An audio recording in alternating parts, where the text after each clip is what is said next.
His 5 first halves at this World Cup, 4 goals in those 5, 3 of which came in the game against Canada. So maybe it's not a surprise that it's goalless at half-time.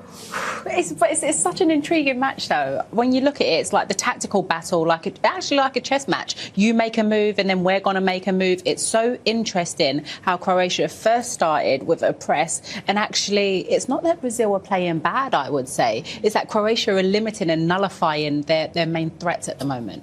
Yeah, it looks like, they kind of, neutralize each other. Mm. And the question is, who's spending more energy on that? Yeah. Because it potentially could go into extra time. And even if it looks a little bit like Croatia is kind of in charge and has more control, and obviously the midfield is the key to it, I think that Brazil at the end of the day is spending less energy actually in that role. And you have always the feeling that with 1 or 2 decisive moves into Neymar or into one of the forwards, they can really hurt Croatia. So it's going to be an interesting battle.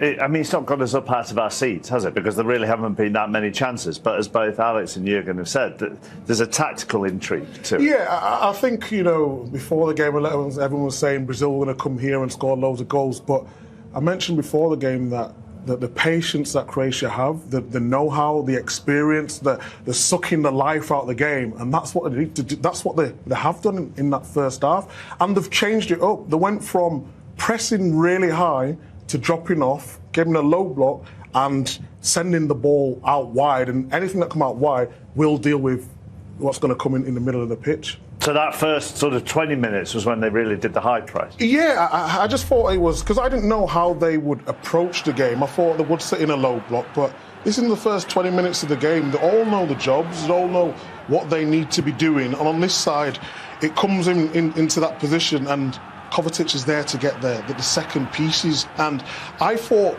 it would be, OK, Brazil are going to have the ball, make sure you work hard, but they was letting them know from the minute that they're in the game. You're going to have to play really well to beat us today in terms of getting into them little spaces and pressing really high for Brazil. But it didn't happen. It was all Croatia. And I was really impressed with the way they approached the game and let Brazil know that we're here to win. We're not here to just defend and get a counter-attack goal. It's, can we create something? Can we break the lines when we get it?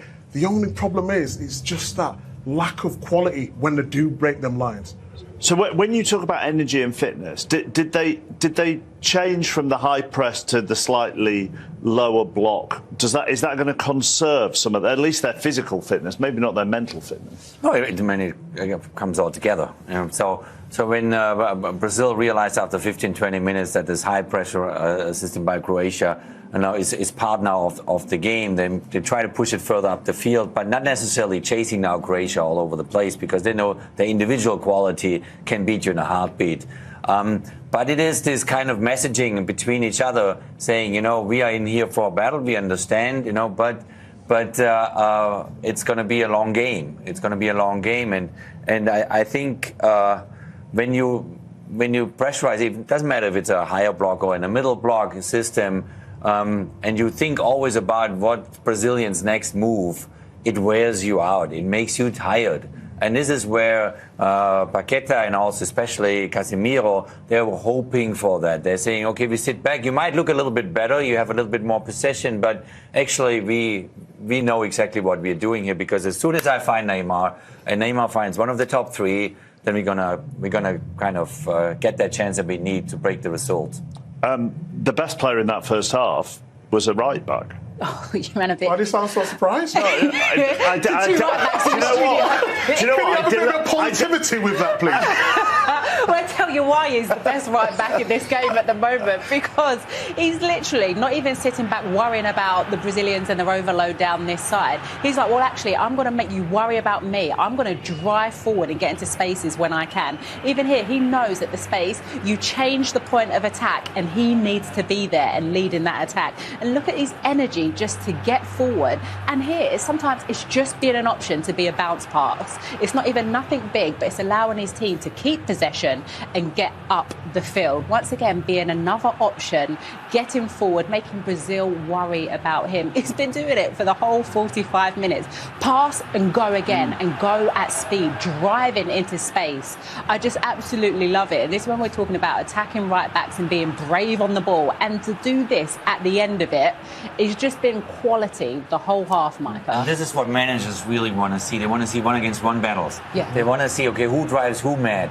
And in his case, he's basically telling Vinicius Junior, yeah. I'm in charge here. I'm the boss. That's here. another cat and mouse, isn't it? This is a whole mental approach. Is that I'm going to go down the wing. I don't care about you. You might be the best winger in the World Cup, but I'm going to go and maybe I'm going to score. And he almost scored. So these one-against-one battles, you summarize them all over the field, you're going to win the game. Do you know what? I deliberately tried to make that question about the right back as monotone a question as possible so that you couldn't read anything into how I said it. But anyhow, go back to that cat and mouse then, down the Brazilian left side to then try and put Juranovic on the back foot. Yeah, because when I was looking at it yesterday, I was like, actually, where you might worry for Croatia is both of their fullbacks, and they're really going to double up. And you can see from the offset that the Brazil was like, okay, these are the targets we're going to area. Neymar's going to come into that space. Obviously, Richarlison also, all the options in there, Vinicius Junior, and they've been doing it. Exactly that, and I just think that the position of Danilo has been brilliant because he's got in the centre of pitch, which is dragging their midfield out. That's allowing this space for Vinicius. In that first 20 minutes, he was the one who was going to get the ball to, and they need to get him a little bit more because, like we said, Juranovic is taking him the other way, but he's a star man. He is a danger man. I just think they're lacking that little bit of a final pass. Lack of a little bit of quality, rushing things a little bit, but Vinicius, no doubt, is that danger man.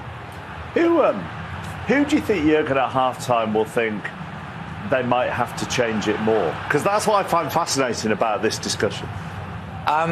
There's certainly, I think, the mix for Brazil saying maybe we move Neymar higher up the field and we go and add another midfielder to be more solid in midfield. But I hope they don't do it. I think, they're always a little bit on the edge, more of the more attacking style at the end of the day than getting more defensive. And I think if they're patient and they keep the tempo maybe a little bit higher and they get their wingers into the game, and Rafinha we haven't seen yet. Sosa wins his battles against Rafinha. If Rafinha can maybe get into this game and Vinicius a little bit more on the other side, I think they can add a lot more quality and create more chances. Sorry, I was just going to say, from a manager's perspective in looking at it, so would you, in terms of Brazil, would you not even be worried because you know that they have that threat in attack and just those moments that you're waiting for? And I think that's an important message to your team, actually. Say, no, don't worry. Okay, we understand here and there we are a little bit